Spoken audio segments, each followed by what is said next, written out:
it's Carrie Rhodes here. Welcome back to my YouTube channel. Today I am designing some bingo cards using stamps from Scrappy Tails.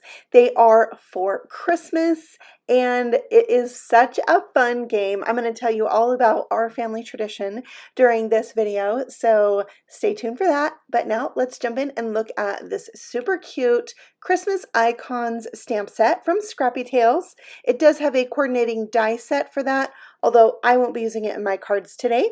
And then on the screen you can see there another stamp set that would work for these projects too. That's called Religious Christmas, and those could work for these bingo cards too, which I found on Etsy. I downloaded and printed them off. There are 5 rows across and 5 rows down. That makes 25 squares, and there are 25 stamps in this stamp set. So it's a match made in heaven. I'm super excited to make it. So I decided I would pick out 5 colors to do this project. I picked out colors from Concord and 9th except for the walnut from Lawn Fawn because Concord and 9th does not have a dark brown. I cut the cards on the lines that print out when you print out the bingo cards and then mounted them on a 5x7 piece of cardstock. I then cut some circles using my Cameo silhouette that are just under 1 inch. And then I cut the same size circle from colored cardstock to be the markers. The plain white circles are going to be the calling cards. These little markers will fit nicely into a bag. I actually think I cut enough to have enough markers for 2 cards, but I am doing 5 cards for today's video. Now on these bingo cards, the letters that spell out bingo are open, so they're perfect to color in. So I decided to color them with kind of an ombre effect and have 1 letter for each of the 5 colors that I chose: red, green, light blue, brown, and a gold color. And now it's time to stamp out the bingo card. So in the center there, I wanted to use this star, and so I am inking that up with this Starfruit ink and stamping that right in the middle, and I'll do the same to all 5 of the cards. Now I did end up switching one of my inks. I originally was going to use some Sea Breeze, and I switched it to Aqua Sky because it was a little bit more blue than green. So first I just want to stamp on one of those circles to make my calling card piece, and then I can stamp right on to my bingo card. So I'm going to do this. I'm going to need 5 images that are blue, 5 that are brown, 5 that are green, and so on. 5 of each. So I'm just randomly stamping them on the card so that no 2 cards are the same. Now my family actually plays Christmas bingo every year, and I made the Christmas bingo cards a very long time ago. So my husband thought it would be a great idea to make a set of bingo cards for his brother. So that's what I'm doing here, making a Christmas gift for him with these bingo cards. So what we do is we play bingo. Everybody brings gifts that are bingo prizes, and you can randomly select a gift. Somebody can steal it. We like to do funny things like maybe some Christmas boxer shorts, maybe something completely random like a box of crackers, but when you wrap it up you don't know what it is. Sometimes there's really good gifts like gift cards, cash, lottery tickets, and sometimes that cash is hidden in things. And then we also have kids prizes that are specific for the kids, but sometimes there's prizes that are good for anybody. So it's a really fun time and we love doing it. It's a highlight every year, and so I thought I would just share that with you because that's what gave me the idea to recreate these.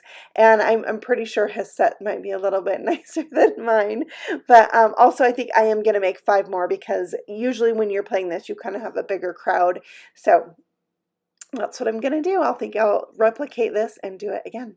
So I'm just completing this, stamping out every one of these squares, making sure that I am stamping a calling card piece to go with on each of these. Usually I try to do it, stamp it first, then stamp the cards. And I'm just switching. After I do all 5 of one color, then I switch to the next color and just picking out the stamp that worked best with that color. And I feel like it worked out great. It was easy to do 5 images in one color. Now on the yellow one, there was one that was the free spot. So I didn't do like a calling card piece for that one. So here's the cards. they're about done now, finishing up with the candy cane, and then the top of the card has a little space. So I took the Merry Christmas from this set and stamped it right at the top, and it says Merry Christmas Bingo. I love that. So I'm using just that same red ink there and stamping that across the top to finish them off. The stamping, it was kind of fun to do. I enjoyed it. So there they are, ready to go. I got to finish coloring out all the words on bingo, but I just have one done so far. But I wanted to show you that I'm going to glue this onto that 5x7 piece. That'll make it nice and sturdy, and then it's red, so the recipient of the card will know they have the red card, somebody else has the green card, and so on, because sometimes people like to switch out their cards. So there you can see all of those calling pieces. I am going to glue them onto a circle that's a little bit bigger. Now, if you don't have a cameo silhouette to cut out all these circles, you can use a punch. You could use like a 1-inch punch and a 1 1/4 inch punch. Mine, again, where I used my silhouette, and so my circles are just under an inch, so I can get them nice and small. I felt like that was the perfect size for the pieces that you cover up your card with, so I just cut them the same for the white pieces to stamp on too. So there they are, getting mounted to a matching or coordinating piece of paper, and that will help, I don't know, it feels more organized to me, and it makes them a little sturdier.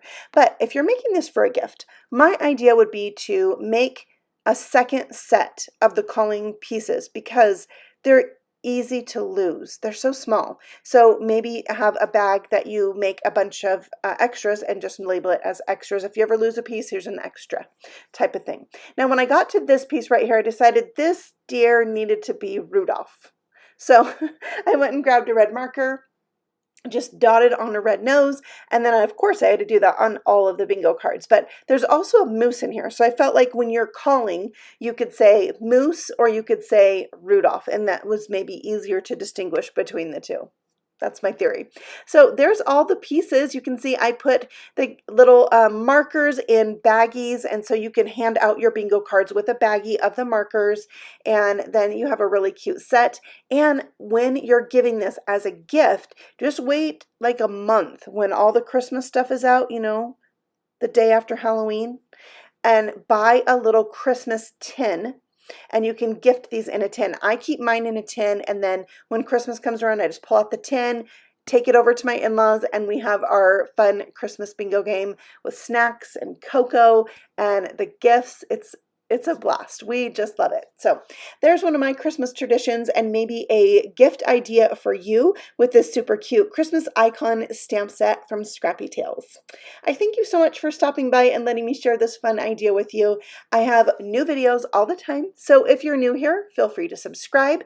And if you want to check out Scrappy Tails, I've listed on the screen where you can find them on social media, as well as a couple other videos you might like to check out. I have everything linked for you below, so if you're interested in the supplies, you can find them down there. I'll see you all again very soon. Happy stamping. Bye.